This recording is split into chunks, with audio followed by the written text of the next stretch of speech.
Hey there, guys. Alright, today we are back with some more extra credits. This time, continuing on with their extra history series of the Byzantine Empire, Justinian and Theodora. Purple is the Noblest Shroud, Part 3.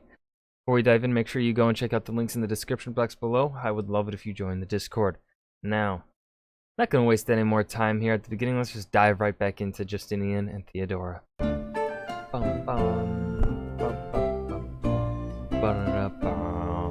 We stand upon execution grounds in Constantinople. 7 men Well, that's sad. are lined up to die. One by one, they drop. The first man falls, ropes snap taut, feet tremble.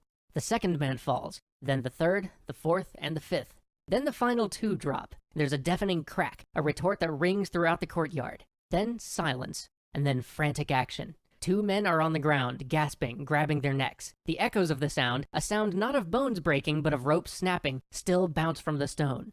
The guards look about confused. The executioner has yet to even become aware of his error. A group of monks from the nearby monastery of St. Conon, who have been watching from the crowd, surge forward to gather up the men. They can't let such suffering continue. Well, no, it isn't. It isn't suffering. It would be. So the executioner had a lot. Was essentially like a genius. It was essentially a modern day doctor.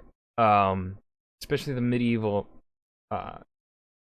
It wasn't actually really you would go to the blacksmith necessarily. You would go to the blacksmith if you lived outside of a city, right?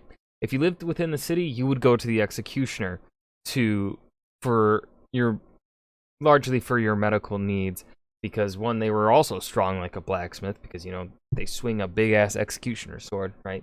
But they also understood human anatomy. Varies. They had a decent understanding of it, because they could poison, right? Meting out different punishments for the crimes committed, right? They sometimes may be a poisoning, extending the death, like, or rope hangings, right? An executioner could either have a person the moment that rope goes taut, they're dead. Their naps snack. That was the most common way of killing someone by hanging, was they die right away. However, if, say, the Lord or whatever, or whoever was in charge of the punishment says, no, have this criminal hanging, have their suffering extend, then the person would kick their feet for a bit, and essentially they would be suffocated to death, not have their neck snapped. The normal way was neck snapped right away. The moment you dropped, neck gone, you're not in much pain for very long. You may not even feel it. I don't know. I haven't died, so haven't been hanged, so I don't know. But then, yeah, slow choking. However, in the Catholic world, in the medieval Catholic world, as we are in right now in this series, if the rope snapped, and it broke, and the criminals were still alive, that was seen as God's way of saying, no, they don't deserve to die. Essentially, that goes for really any form. If the person survived anything that was meant to kill them, they were supposed to be let go. Now, it's not always saying that it did happen that people were let go, right? Because obviously sometimes punishment still needs to be meted out for certain criminals that do some super horrible things. But, right, I think the norm was they would be let go. They were essentially that was seen as God's intervention of sparing their life. Yeah. The guards move to stop them, but the crowd bars their way. The monks procure a small boat and row the men across the winter waters of the Bosporus to the Church of St. Lawrence to ask sanctuary of the priests inside. Soon the guards arrive, but the men are all... But of course, this is also the Orthodox Christianity at this point in time. So, if they might be different than the Roman Catholic form of the church. So, I'm not sure really. I just know Roman Catholic. I know for sure that's how it worked in Western Europe. Already safely within the church. They have sanctuary. You The guard shall not commander pass. posts men at all the exits. He'll starve them out. It's not long before a crowd starts to gather. The men who were hanged, and the men who escaped, these were men of the Demes, men of the chariot racing factions that played such a huge part in Byzantine life. The Demes, the sports clubs that had a hand in everything from running the city fire departments to making major political decisions, had become more and more unruly, more and more lawless over the preceding years. During a riot that had broken out after a chariot race a few weeks earlier, several people were murdered. A little hooliganry could be tolerated, but that was too much. Order had to be maintained in the capital, so 7 of the ringleaders were marked to die for their crimes. But 2 of them didn't die, and they would serve as the tinder that would set Constantinople alight. On January 13th, 532, the Emperor Justinian entered his box in the Hippodrome, like he would for any other race. But these races, the races to celebrate the Different races. Ides of January, were to be different. The crowd began to shout for clemency, to beg the emperor to forgive the 2 men still holed up in the church. Race after race went by, and they continued to loudly implore the emperor. But the emperor was silent. He'd had too much of the Demes controlling his city. Law would be restored. But as the last few races were being set up, the crowd's chant changed.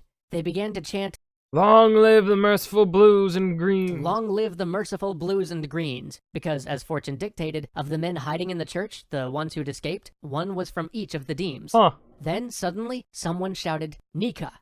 Then the crowd, perhaps tens of thousands strong, began to shout it at the emperor. Nika was the cry for victory. It meant conquer, and usually the blues and greens would shout it at one another, taunting each other as their racers won, or encouraging their champions as they sped around the track. But here, now with one And that's where the name Nika Revolt came from? voice, the entire stadium screamed it at the emperor. The Demes had always been kept in check by one another. They were Oh no, my internet! Oh no! Why is it dying? Alright, I swear to God, if this video keeps having issues, I'm gonna be mad. Hopefully it's fixed now. The emperor could play them against each other when the need was nearest, but here they stood as one, chanting. This must have been a terrifying moment. The emperor's guard hastily led him out of his box and down the specially constructed tunnel that connected his seat in the Hippodrome to the palace. The emperor was shaken, but he wasn't going to be cowed by the mob. They'd likely fall back into their rivalries before nightfall. But the mob, now united, flooded out into the streets of Constantinople, burning and looting as they went. They made their way to the palace and set the palace gate ablaze, but the fire spread. First, the Church of Sancta Sophia, the great center of worship for the capital, caught alight and was consumed by the flames. Then the baths, the great baths of Zeuxippus, the baths built by Constantine himself when he founded the city, adorned with treasures assembled from around the world, fell victim to the flame, the ash and tinder of antiquity floating off into the night sky. By dawn, much of the Augustium, the palace quarter, was in cinders.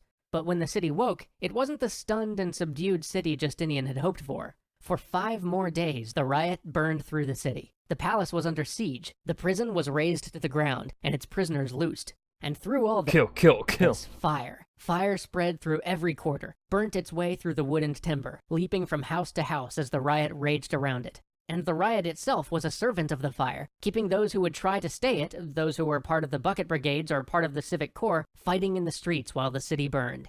And then, on Sunday the 18th, as smoke covered Constantinople and nearly a quarter of the largest city in the world lay in smoldering ruin, the crowd again gathered for the games. Justinian, cowed for perhaps the only time in his career, came out and told the crowd, "I will pardon your men." He would give their men pardon. But now that wasn't enough. The crowd shouted that they wanted evil officials removed. They shouted for removal of the city prefect, the man who had been responsible for the arrest of their leaders in the first place. This was to be expected. Justinian acquiesced. Then the crowd called out the names of Tribonian, Justinian's legal advisor who had rewritten the law code, and John the Cappadocian, the empire's taxman. Justinian was stunned. These men were corrupt, but their corruption didn't particularly affect the poor citizens of Constantinople. This wasn't the sort of request the mob would make. No, this meant they were being backed by senators, by powerful men, perhaps some of the very same men who took shelter with him in the palace. Political intrigue, huh? Who stood next to him while the mob howled outside. This spooked Justinian. He accepted these terms. He offered a full pardon to everyone involved. But even this wasn't enough. Clearly, the crowd had been primed. In their fury, they called for a new emperor. Justinian again retreated to his palace and conferred with his advisors. He began to make plans to take the treasury and those men loyal to him and board ships to flee across the Bosporus. Meanwhile, the mob raged through the city. The nephews to Anastasius, the previous emperor, still lived. Why were the people of Constantinople serving as slaves to this upstart emperor born a peasant when they had men of royal blood that they could elevate to the purple? As the riots had spread over the preceding days, most of Anastasius's remaining kin had fled the city, but one aging relative of the old emperor remained, a man named Hippatius. Hippatius never wanted to be emperor. In fact, he was hiding under his bed when the mob arrived, but they found him and carried him on their shoulders back to the Hippodrome to crown him and proclaim him their emperor.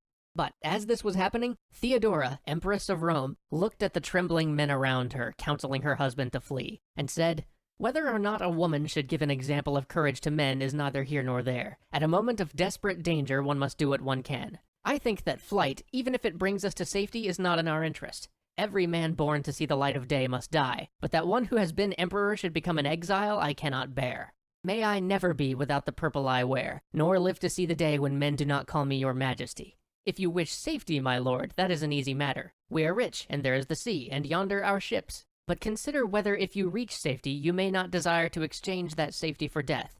As for me, I like the old saying, that the purple is the noblest shroud."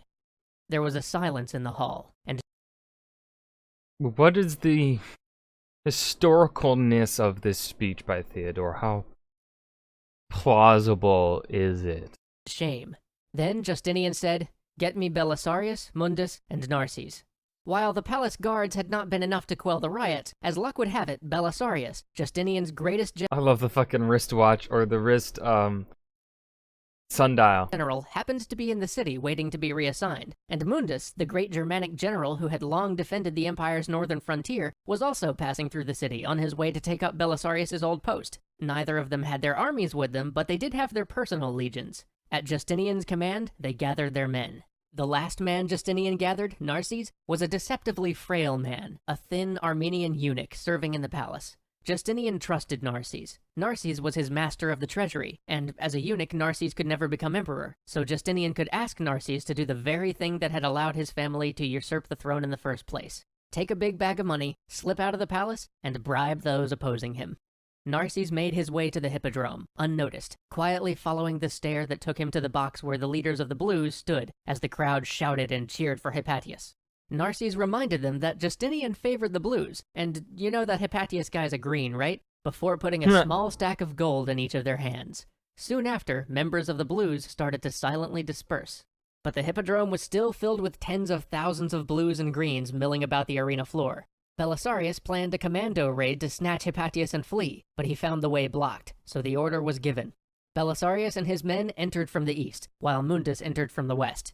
They marched in a line, cutting down all before them. People panicked and fled, clambered over each other, were trampled as they ran, but impassive, the soldiers marched on. By the end of the day, 30,000 people lay dead in the Hippodrome, and Justinian's reign would never be challenged again.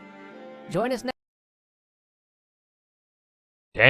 next week as we watch Justinian rebuild Constantinople, and Belisarius sets out to recapture the West. Damn.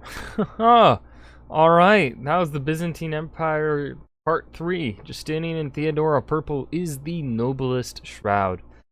Extra history by extra credits. This was a pretty good episode. Yeah. They didn't say... Did they call these the Nika revolts? Or did they just, like... Did they... Because that's what these revolts are remembered as, right? Right? The Nika revolt? Or am I thinking of something else? I don't know. I hope you guys enjoyed. Remember to hit that like button and subscribe for more. And I will see you guys in the next video. Peace.